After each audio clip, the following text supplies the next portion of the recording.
Nicolle and I have a new son. Fox is turning 2 months old today, and 100% of his nutrition is from Nicolle. We've now begun living in a remote tropical location, and the exotic tropical fruits are abundant. I've been using my Kamikoto knives to prepare all our meals, and they make quick and delicious work of all the nutrient-dense, locally grown produce we have been eating. With the Kenpeki knife set, the Chukabochu cleaver, and the Kuro series knife set, we now have a knife for every meal and occasion and every food in our kitchen. Our Kuro series knife set includes a 7-inch Santoku knife, a 6.5-inch Nakiri knife, and a 5-inch utility knife. The ash wood box the knives come in make a great gift, and you can use code Jake and Nicolle when checking out to receive an extra $50 discount. Each Kamikoto knife is made with Japanese Honshu steel. Each knife is individually inspected and has a lifetime guarantee. We keep our razor's edge on all our knives by using the Kamikoto Toishi whetstone, which has a 1000 and 3000 grit side for getting that traditional and high quality edge on all of our knives. With food prices going up each day, we love saving money and adding to our overall health and longevity by cooking our own meals.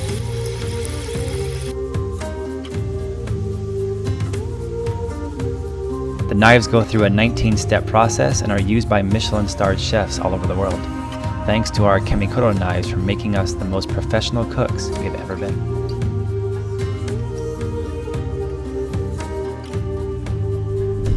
Visit the link below in the description and use code Jake and Nicolle when checking out for a discount and get the same knives and whetstone that we're using.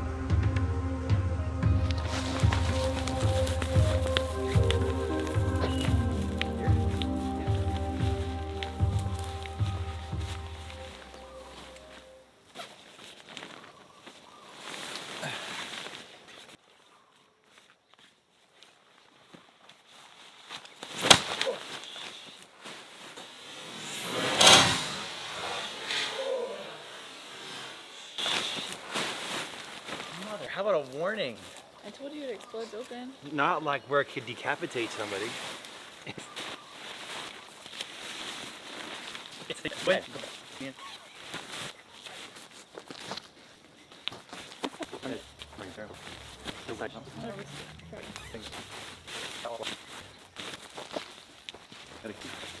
Hey. What? So, I brought you to another remote off-grid location and put you in a yurt-like structure. Yeah, that was actually really nice. You don't need a wood stove, you can live in here.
Hey, how's he doing?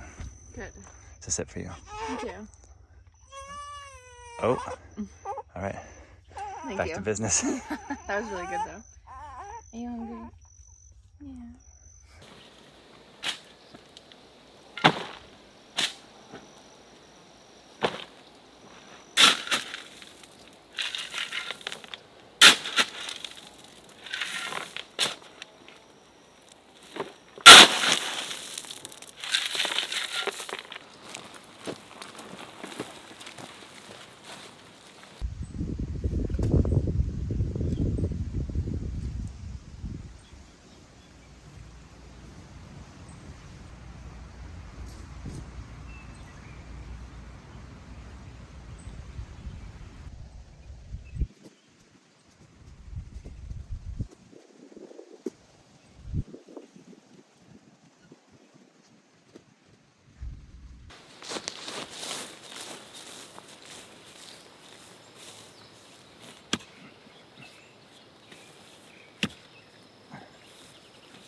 first one. I'm super excited. Nice stance. Thanks.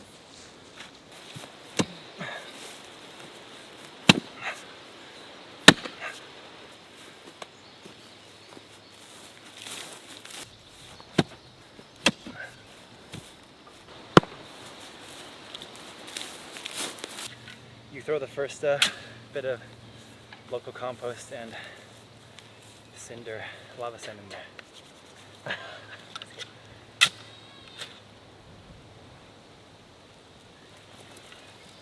Nice. Two? Yeah.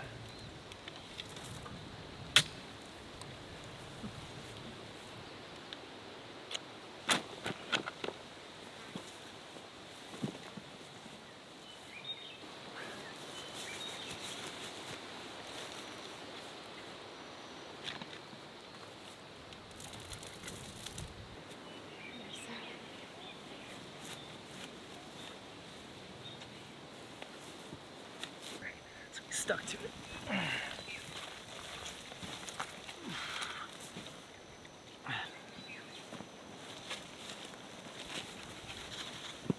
Hey Fox, you planted your first fruit tree. Woohoo! At 20 days. Smells like a baby.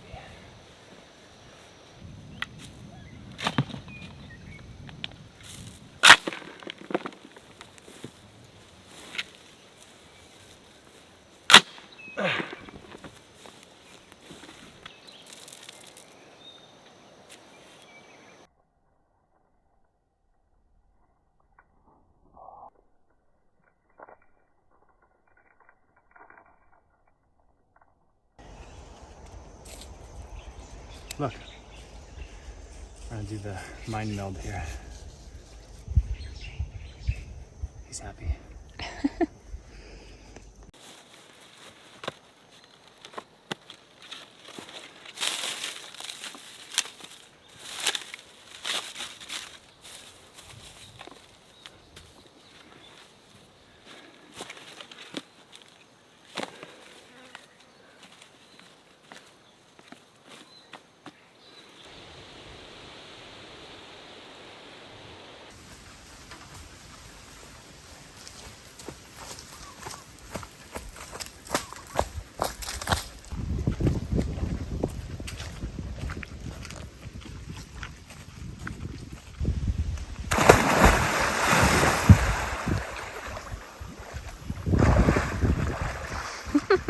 Pooba! Come on, guy. Come on, guy.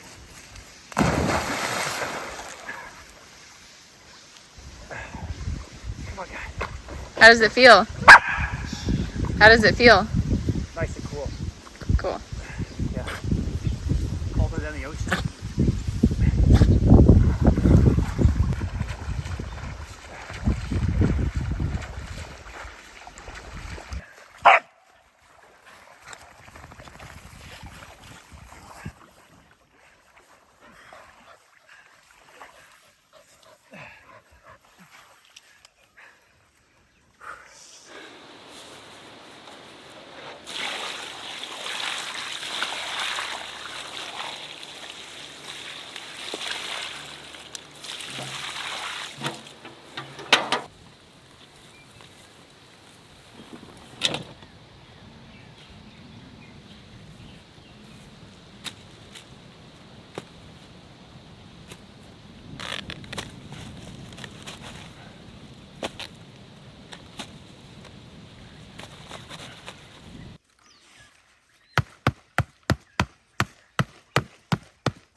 The roots have come through the pot.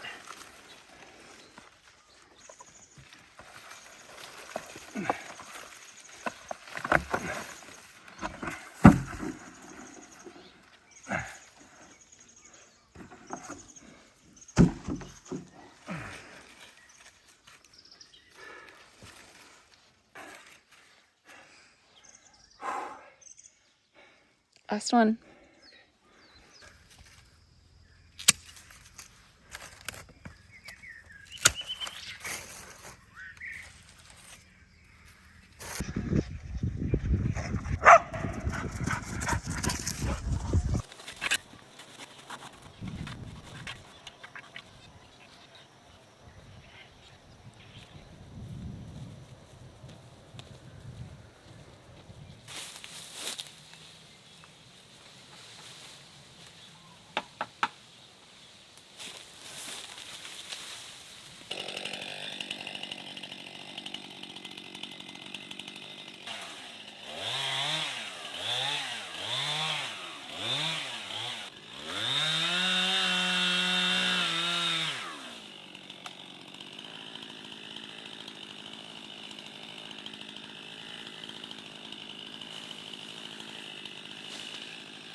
With bamboo. This is vintage 1970.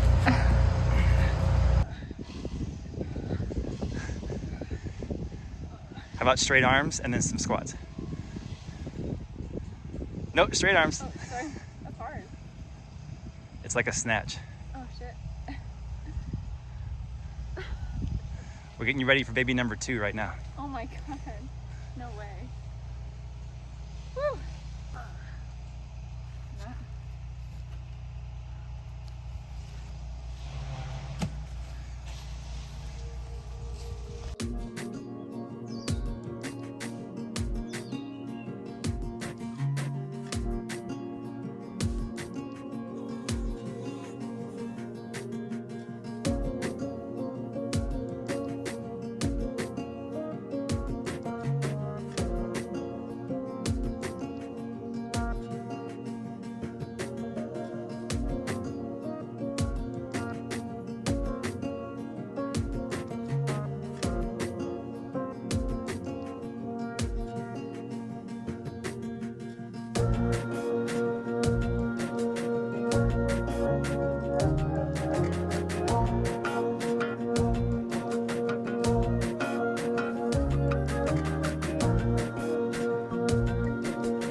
I believe everyone should be a master of knowing what is edible and medicinal in their particular hometown or microclimate.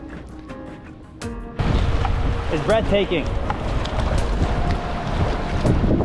Hey Brian, thanks for being my Miyagi teacher out here. My pleasure. That approach is pretty beautiful. We're about to have a good time. All right, man. Being in this new tropical climate, I explored and found some local boys who have been harvesting their own food from the warm oceans here for several decades.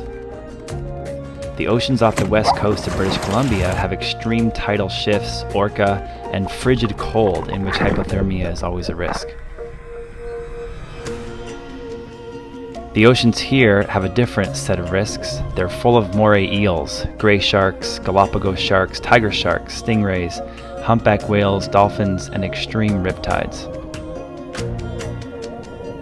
I'm spearfishing with these locals, learning about which local fishes to hunt, their behavior, and how to read oceanic conditions in order to safely catch and bring home my own food. Listen closely, you can hear the humpback whales breeding the deeper and deeper I go.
On this dive, we also hunted octopus called taco. A new one for me, Brian showed me how to spot, catch, then kill them quick by biting their eyes, turning them white.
At the end of each 4 to 5 hour session, freediving sometimes 50 plus feet, we always get sea turtles and different breeds of shark coming for our fish. As we see their curiosity getting more and more bold, we head back to shore by reading the waves and finding the less impactful route.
feeling?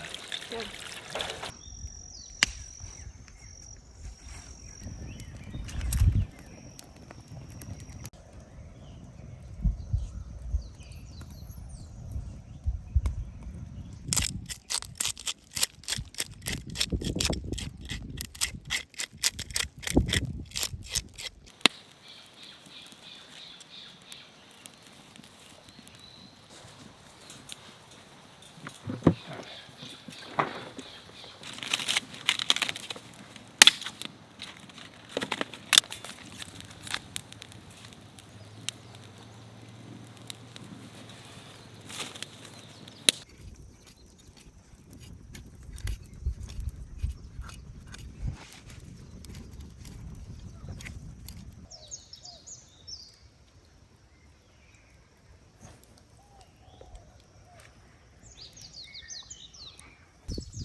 Menpachi.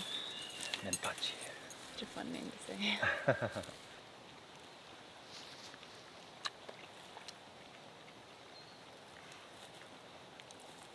I think my seasonings are really good. Mmm. It's good. Mmm. What do you think? Like melts in your mouth.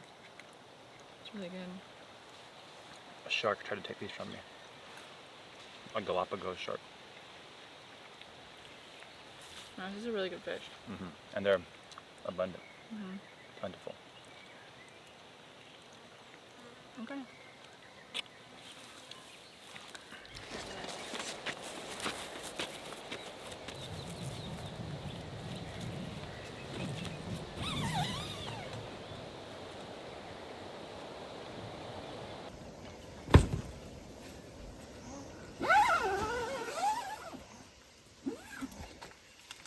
Hey. Hey. Hi.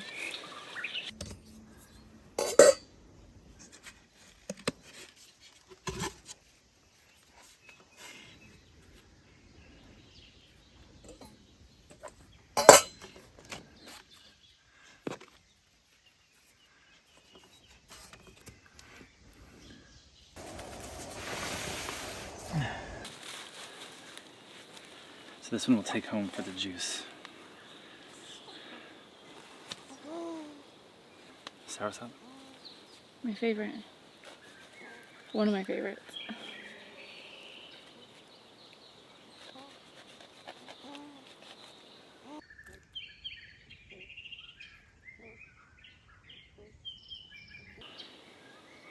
Thank you. Okay.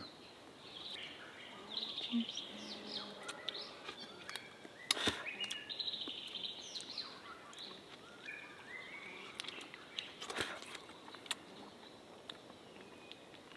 It's perfect. Mm-hmm.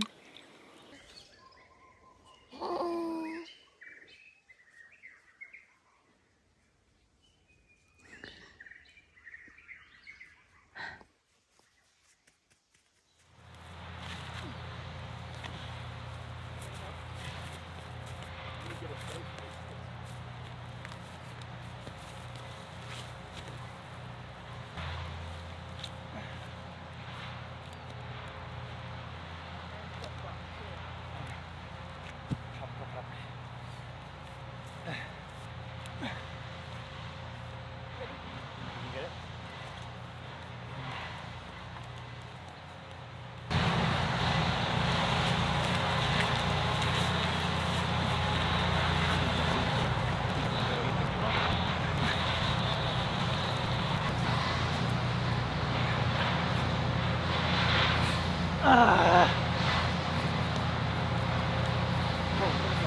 you see it?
Come on, load up. The wood chip king is back. The wood chip kings are back. Come on, Kai. Come on, dig it up. Come on, dig it up.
Ugh, I'm just kidding.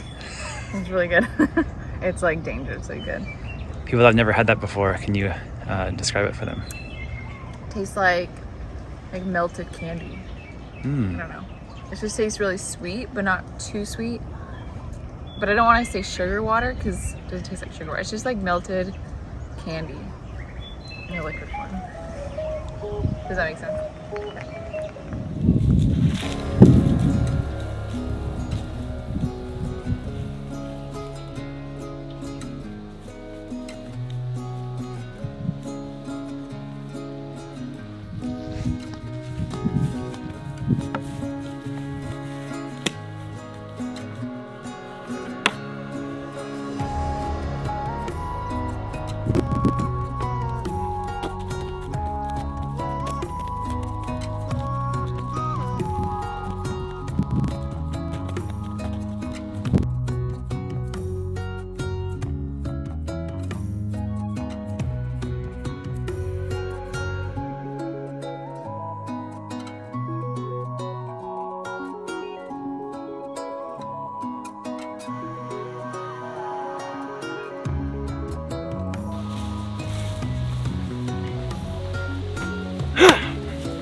Hey, you want to try some durian?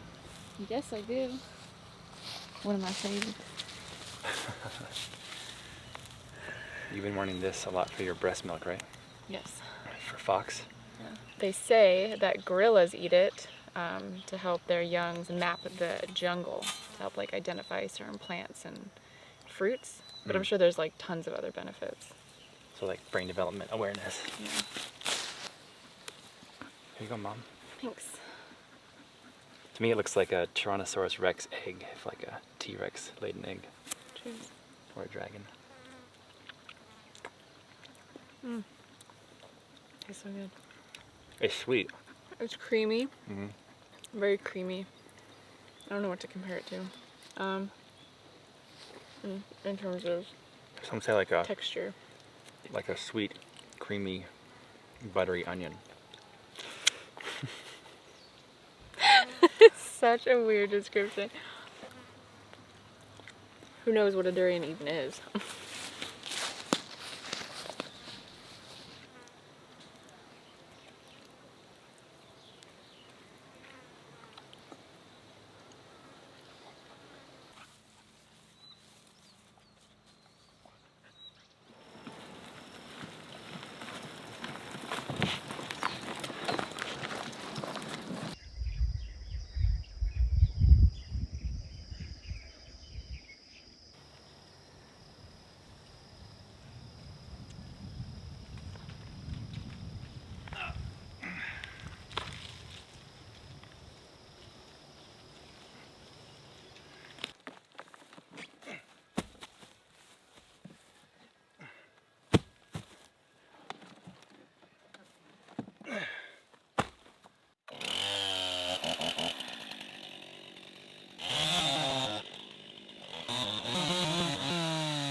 You've got a durian.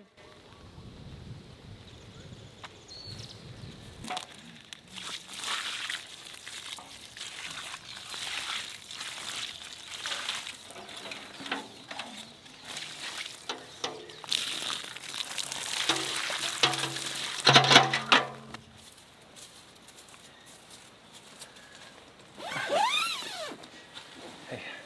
No.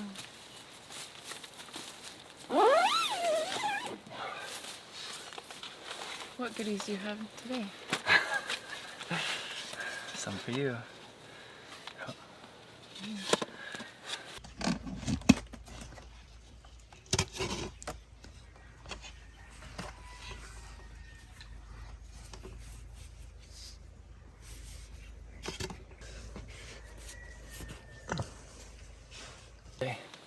Chocolate pudding. Does it smell? I don't think so. I think this fruit is kind of, the novelty of it is the size, the amount of meat, and the blackness.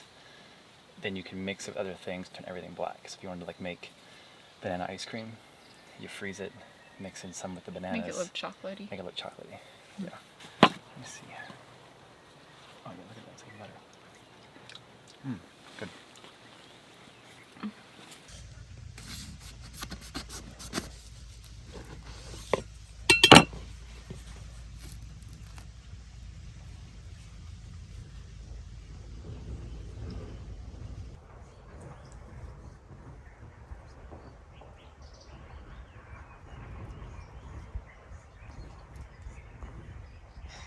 Looks like chocolate.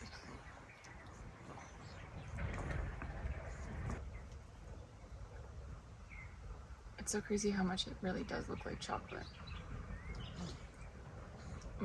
Or like an espresso or something. It honestly does taste like a chocolate pudding.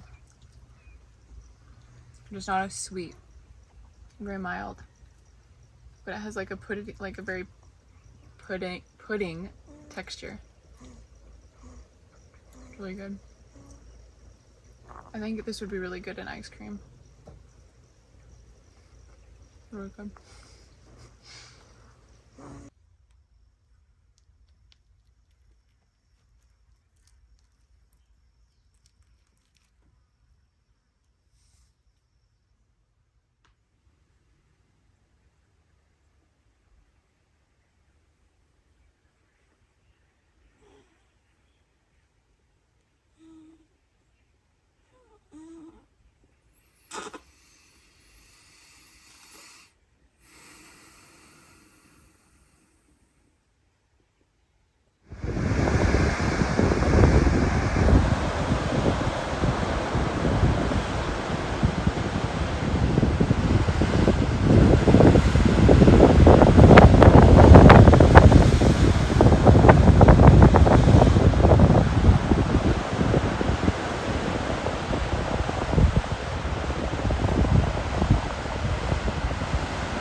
Come on, Fox, you can do it. Come on, Fox. Come on, warrior cry. Look at those back muscles. You are ripped, bro. Tuck that elbow. Oh, so close.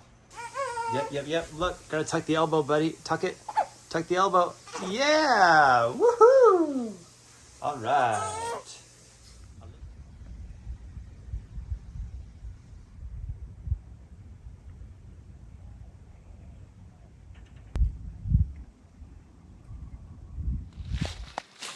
And then there's such a wide open area that is ready for fruit trees now. Yeah. We've already got them going in. Of course we did. I gotta plant the trees on day one because they can be growing, and I think some of these trees are needing 2 or 3 years in the ground to produce fruits, and now we got that started. If you guys know anything about Nicolle, you know that what she's really wanted her whole life is just a big yard of grass so she can run barefoot all the time. It's like your favorite thing. Yeah. So Well, I'm just to play. Whoa, you're not pregnant anymore. Oh,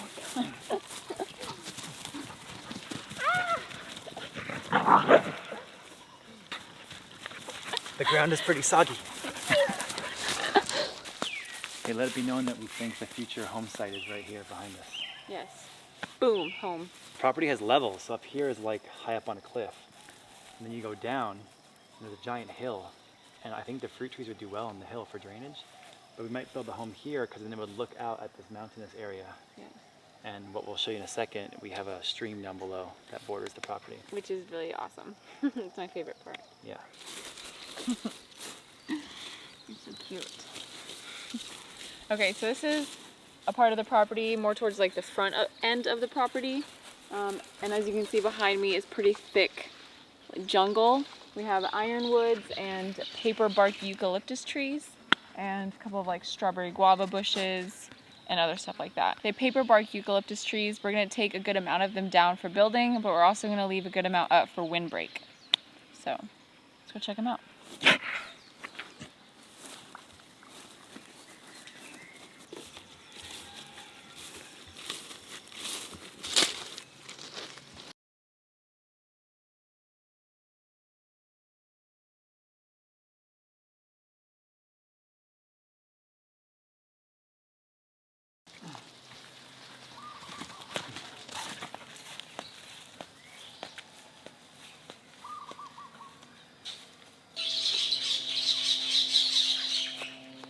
Oh, they love the Albucia. Hey, welcome to Moe Uhane, the dream. The dream. Hey, you guys get to come too. Yeah. They love it. I've always thought it's really important to have multiple sources of outs, you know what I'm saying? So if you're gonna cut a tree down, you wanna have a couple of outs. If you're living life, you don't wanna only be good at one thing, you wanna be Masters skillful. at a couple of things. Yeah, besides family and a amazing partner, probably the most important part of life, which is a home, a shelter, and a property. And I think it's important to have maybe more than one in case something happens to one. I think it's important to have a property that you love, that's your main home flagship location, but then a bug out one that you're able to travel between them easily without the use of fossil fuels or money. And that's what we're trying to do here. We're trying to have a bug out property that's in a completely different climate than Komorebi, which is temperate Canadian rainforest. And now Moe Uhane is tropical jungle. Yeah, with a lot of mosquitoes, as you can see, mosquito dance, Yeah. which we've mastered. So Komorebi, the sun that pours through the trees and creates that filtered light in the forest, is our temperate property, which you guys have seen for the last 3 years.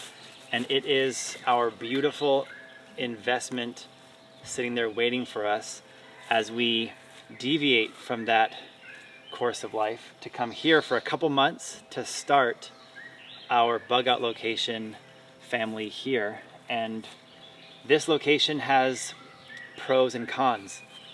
Komorebi has pros and cons. What's one of the cons of Komorebi? I would say how remote it is and how it's very isolated to like get supplies. And So Komorebi, that's one of the cons, but that also is one of the pros. You know, Yeah. being in the middle of nowhere Which is among really nice. nature is very nice. yeah, But Moe Uhane, right here, tropical, one of the pros is that it's isolated, it's remote, and we're going to establish it as an off-grid property completely for water, shelter, 100% off the grid. and electricity, Of course. and food. But there's also a hospital an hour and a half away instead of A boat ride away. a boat ride and a 2-day possible journey away. That's also why we decided to have the third trimester giving birth to Fox here, which turned out to be quite a adventure in its own right, having Which him. you guys have already seen. Yeah, in the last video. You can see our birth story in the last video. In my opinion, both properties are still in their genesis. You know, we're still very green and very new out in Komorebi. For 3 years, we've really just begun to get established. But here at Moe Uhane, we think that we'll be able to move faster because we have more sun. It's also really warm here. Obviously, it's tropics, so now we have a whole nother section of fruit that we can grow that we're really excited about. You know, it's also still a rainforest, so water's not an issue, and like you said, it's very sunny here. Where I was actually very disappointed with Komorebi in the early days in Canada because from day one, I've always taught my gardening students, and I've always thought that planting your fruit trees is what you want to do on day one so that you establish your fruit tree orchard and it can be growing as you do other projects. We couldn't do that. Why? We couldn't even get into the property Why? because it was so thick. It was just big, massive trees. You know? Hemlocks and Doug firs and Hemlocks spruce. and alder and Alder. yeah. And we had to cut our way in for months. But this property has a forest as well, but it's a forest of eucalyptus. It's a forest of strawberry guava. It's a forest of tropical trees, and it's a lot of open areas. So there's bamboo forest.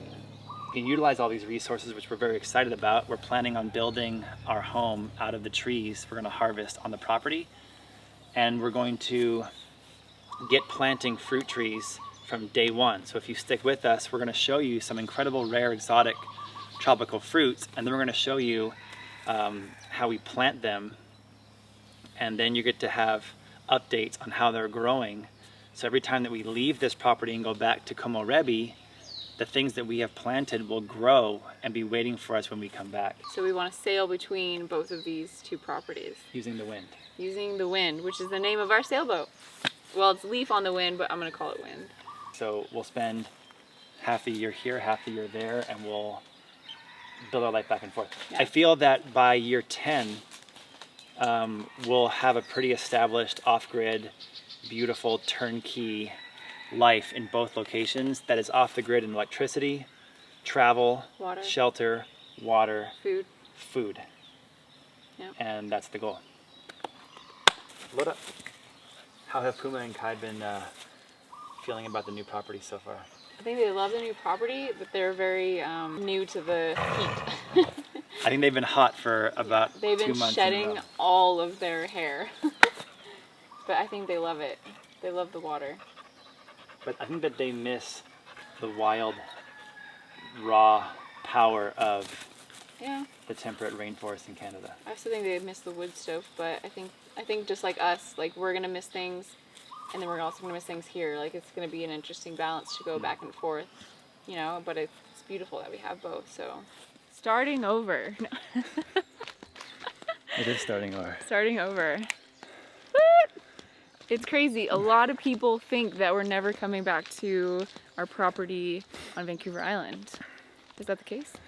Never coming back. All that work is wasted. Why would we do that? Of course we're coming back. We think it's important to not have all of your eggs in one basket. And we love gardening, and we really wanted to have a tropical food forest plus a temperate rainforest food forest. So it's always been our ultimate goal and our ultimate dream. And we're so excited to finally share it with you guys. Come on.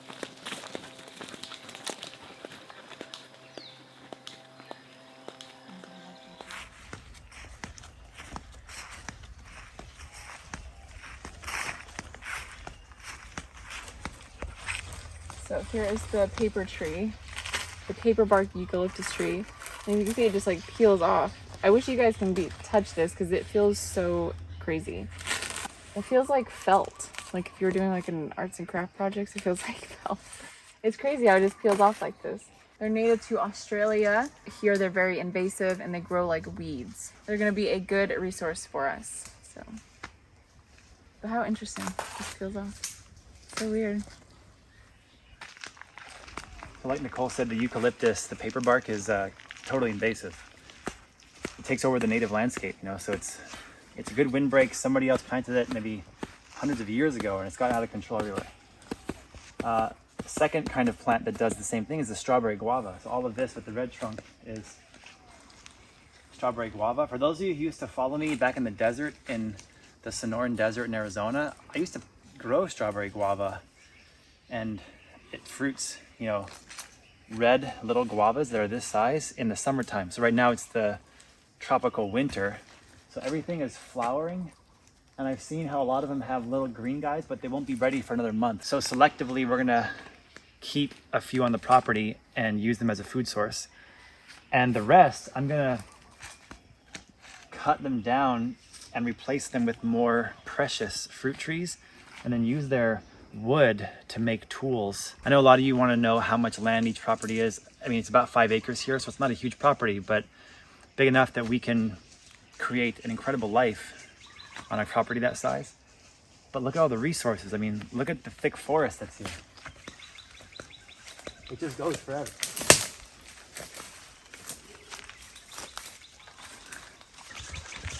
You know, so in Canada, I've been building all these things out of Douglas fir and spruce and hemlock and chainsaw milling our own lumber. There's another tree that grows here invasively called an albizia, and it's native to Africa, but here it's not really a construction grade wood. It's more for like furniture and things like that.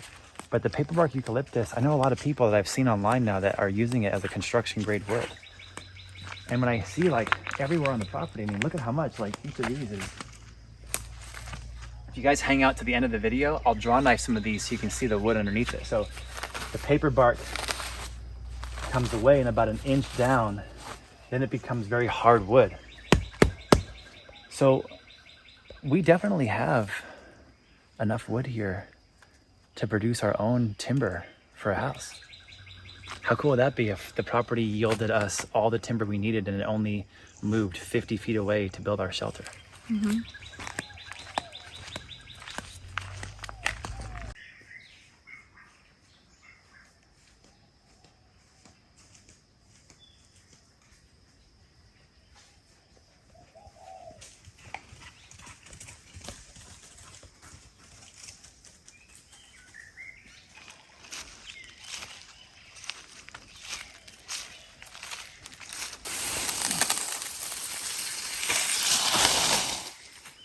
Got like some really important and I think beautiful parts of this property that a lot of people wouldn't think so. I think all of us see things in our own unique way. So I see things that you don't see and you see things that I don't see, you know? So I got a coconut palm that's got coconuts at the top. So let's get some of those down, babe, and taste them. Strawberry guava. This one's massive, you know? He's got me wet. And then the property's also full of boulders like this that I know we're gonna end up taking these boulders and utilizing them in the landscape in a beautiful way. And we keep going down further, the bamboo forest continues. We have different varieties and coconut palms that look like they grew there wild but don't have enough light to fruit. So I think if I clear a lot of this brush out and let some sunlight back here, the mosquitoes will be less and the coconuts will fruit more. What do you think? Yeah, it's possible. If we come over here, then we see more bamboo forest, and this is the bamboo I'm really excited about using because it's so plentiful. I can thin it out, keep it, but utilize the parts I thin out for projects.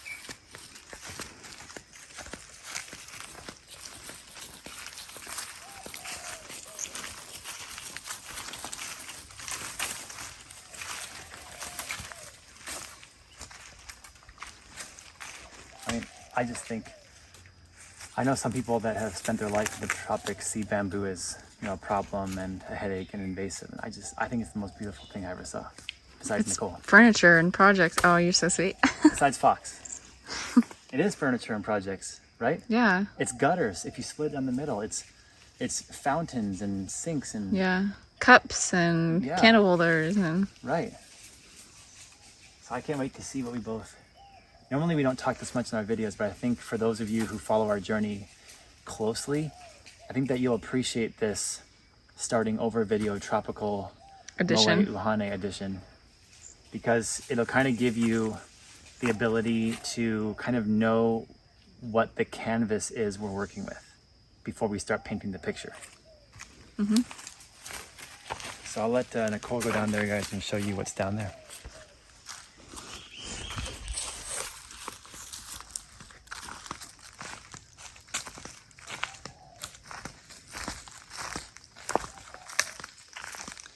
Hey, by the way, you just had a baby? Yes. You look fantastic. Thank you. I'm working on it. I can tell. Oh, you can see the koi right there. There's koi in the river. Yeah.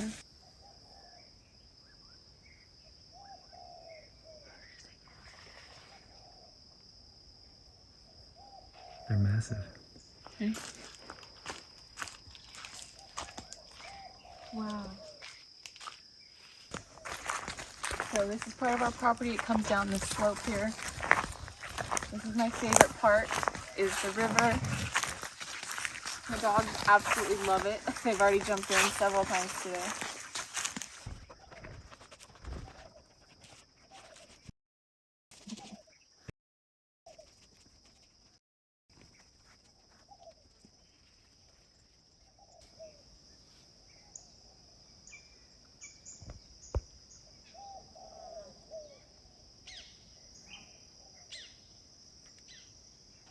Those are your new babies out there. Yeah, they're hanging out down there. That's so cool. What are you gonna name them? Nothing. Just the koi fish. The river looks awesome today. It's so blue. Our property slopes down here. So we have this whole strip of river frontage to go swimming, to go paddleboarding, and build like a little dock. I'm so excited.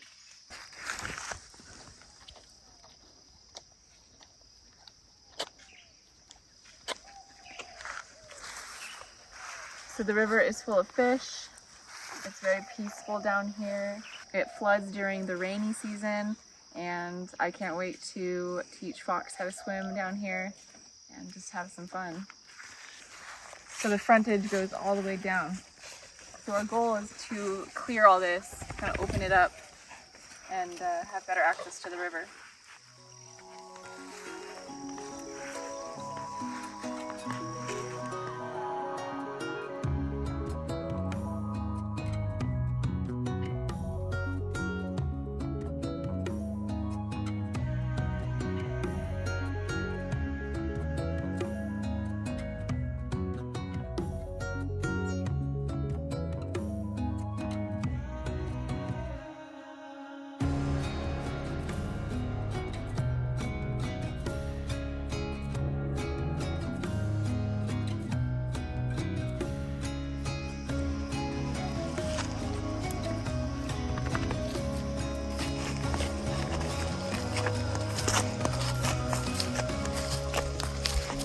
Have you jumped in the river yet? I haven't yet, no. I need to.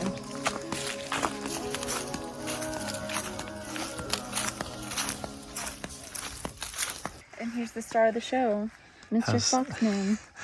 How's the Foxman doing? He's out. Yeah. He's looking chunky. I know, he's so chunky. He's like 10 pounds now. Like more than doubled his weight Yeah. in just a month and a half. Almost 2 months. Yeah, almost 2 months. Crazy. Oh.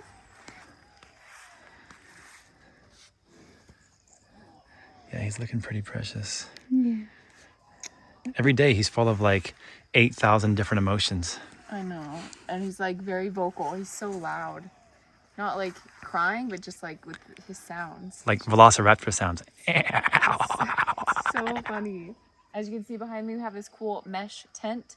So while Jake is working on a lot of the projects, I'm safe in there with Fox from all the mosquitoes and just to hang out. It's like a little mini yurt, honestly.